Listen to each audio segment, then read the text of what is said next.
Assalamualaikum warahmatullahi wabarakatuh. Kami dari kelompok yang beranggotakan Anissa Febrianti, Antonia Efrenci Soge, Cikal Putri Panuntun, dan Mutiara Nur Fatimah Apriliani akan mempresentasikan hasil kerja kelompok kami tentang manajemen lintas budaya. Manajemen lintas budaya sangat diberlakukan dalam perusahaan atau organisasi internasional karena perbedaan latar belakang dari masing-masing komponen dalam kelompok tersebut tentu mempengaruhi sifat dan cara kerja dari kelompok tersebut. Disinilah peran manajemen sebagai alat komunikasi sehingga elemen-elemen tersebut dapat saling mengerti satu sama lain, agar kinerja dari masing-masing elemen itu sendiri dapat tetap optimis. Manajemen lintas budaya yang tidak hanya berperan sebagai komunikator elemen dalam kelompok itu saja, tetapi manajemen lintas budaya juga membentuk budaya tersendiri di dalam kelompok tersebut. Ruang lingkup manajemen lintas budaya adalah yang pertama, ada pengkondisian budaya. Definisi dari budaya atau kebudayaan berasal dari bahasa Sanskerta, yaitu budaya yang merupakan bentuk jama dari budi atau budi dan akal.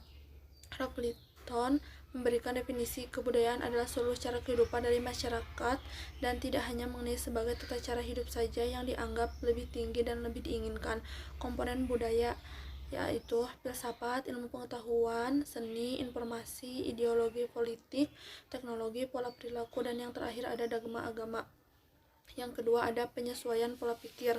Definisi dari pola pikir adalah seperangkat keyakinan yang membentuk cara seseorang memahami dunia dalam diri sendiri. Pola pikir seseoranglah yang memainkan peran penting dalam menentukan pencapaian dan kesuksesan. Jenis pola pikir adalah yang pertama ada pola pikir tetap dan pola pikir berkembang. Teori adaptasi adalah merupakan penyesuaian diri individu terhadap lingkungan pekerjaan serta pelajaran. Adaptasi adalah proses penyesuaian diri individu terhadap lingkungan serta kehidupan sosial.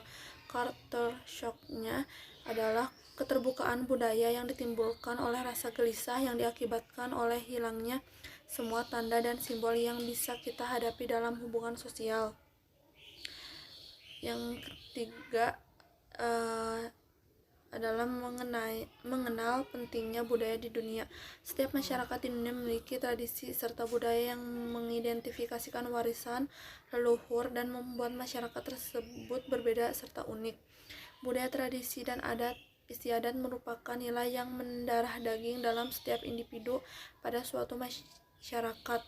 Budaya merupakan sebagian dari praktik dan keyakinan yang dipelajari sejak lahir. Materi selanjutnya, mengenal pentingnya budaya di dunia. Setiap masyarakat di dunia memiliki tradisi serta budaya yang mengidentifikasikan warisan leluhur dan membuat masyarakat tersebut berbeda serta unik. Budaya, tradisi, dan adat istiadat merupakan nilai yang mendarah daging dalam setiap individu pada suatu masyarakat. Budaya juga merupakan bagian dari praktik dan keyakinan yang dipelajari sejak lahir. Tahap pembentukan tim. Gagasan pembentukan tim kerja yang efektif telah ada sejak tahun 1950 ketika istilah ini pertama kali dibuat di Inggris. Blanker 1986 menyatakan bahwa saat ini telah menjadi tulang punggung bagi suatu organisasi atau perusahaan karena tim dapat lebih cepat dan lebih banyak memecahkan suatu masalah yang dihadapi perusahaan dibandingkan dengan apa yang dilakukan secara individual. Adapun tahap pembentukan tim yaitu pertama, tahap pembentukan, kedua, tahap penentuan aspirasi, ketiga, tahap penentuan tata tertib, keempat, tahap pelaksanaan, dan yang kelima, tahap pemberhentian sementara.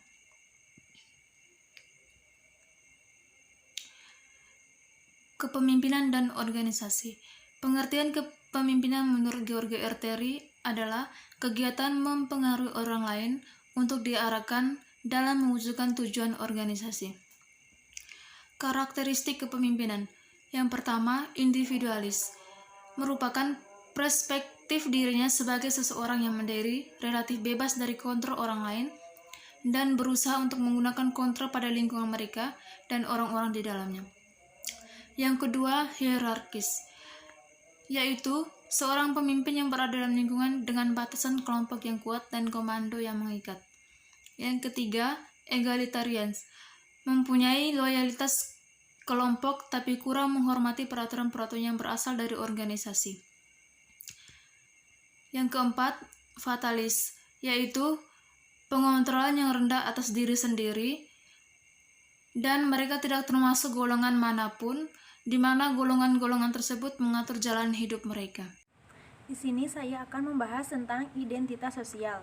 Identitas sosial adalah keterkaitan, keterlibatan, peduli, dan rasa bangga yang bersumber dari pengetahuan seseorang tentang keanggotaan dalam suatu kelompok sosial sehingga timbul rasa kebersamaan, signifikasi, nilai, dan emosional dari keanggotaan tersebut yang membedakan dengan kelompok lainnya. Adapun sifat atau karakteristik identitas sosial adalah sebagai berikut. Yang pertama yaitu identitas individual dan kolektif, berkembang secara sistematis dan berkembang atas keterlibatan satu sama lain.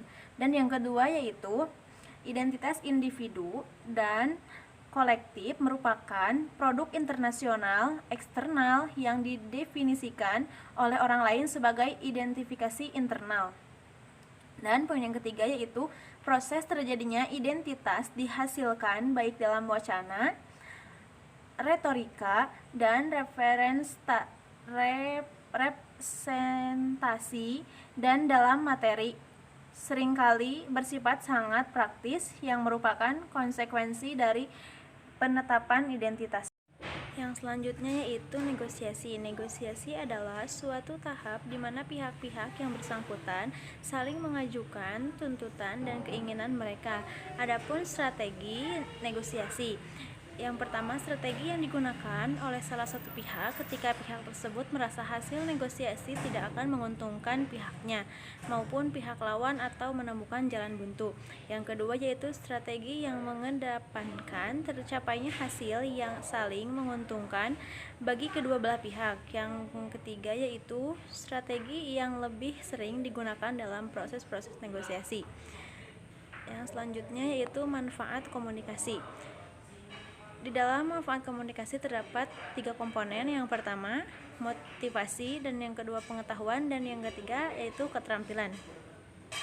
Berkomunikasi dengan sesama merupakan salah satu pengalaman manusia yang paling bermanfaat karena komunikasi adalah cara utama supaya manusia memiliki kontak dengan orang lain dan juga cara supaya dapat mengalami rasa inklusi, kasih sayang, dan bahkan kontrol. Selanjutnya ada kepemimpinan lintas budaya. Terdapat 3 subjek yang seringkali terkait dengan kepemimpinan. Yang pertama, kepemimpinan lintas budaya. Yang kedua, gender dalam kepemimpinan. Yang ketiga, pengelolaan keanekaragaman dalam kepemimpinan. Kemudian ada penerapan budaya kerja menggunakan 4 metode. Yang pertama, pendekatan kekeluargaan. Yang kedua, binaan pegawai, yang ketiga pelatihan pegawai, dan yang keempat pengawasan dan evaluasi. Yang selanjutnya ada global team.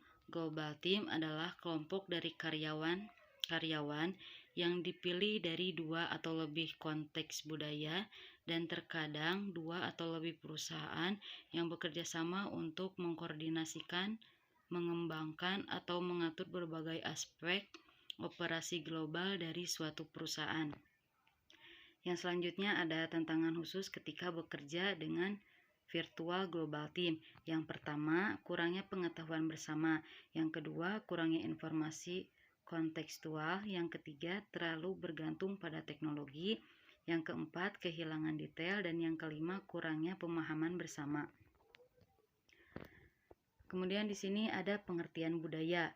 Budaya adalah suatu cara hidup yang berkembang dan dipegang teguh dalam sebuah kelompok lingkungan dan diwariskan dari masa ke masa, generasi ke generasi. Kemudian ada pengertian persepsi. Persepsi adalah proses yang digunakan individu dalam mengelola dan menafsirkan kesan indera mereka dalam rangka memberikan makna atas rangsangan eksternal yang diterima. Kemudian ada hubungan antara persepsi dengan latar belakang budaya. Yang pertama, persepsi mempengaruhi penghargaan terhadap budaya. Yang kedua, mempengaruhi struktural budaya. Yang ketiga, dasar pembelajaran. Yang keempat, hubungan secara fungsional. Yang kelima, berhubungan dengan eksperimen. Yang keenam, memiliki peran satu sama lain. Yang ketujuh, memungkinkan pemberian makna. Yang kedelapan, menghasilkan perilaku. Yang kesembilan, membuat paham akan perbedaan. Yang kesepuluh, memahami antara budaya. Kesebelas, mengetahui cara hidup. Dan yang terakhir, membangkitkan minat pada budaya. Mungkin hanya itu yang dapat kami sampaikan. Kurang lebihnya mohon maaf. Wassalamualaikum warahmatullahi wabarakatuh.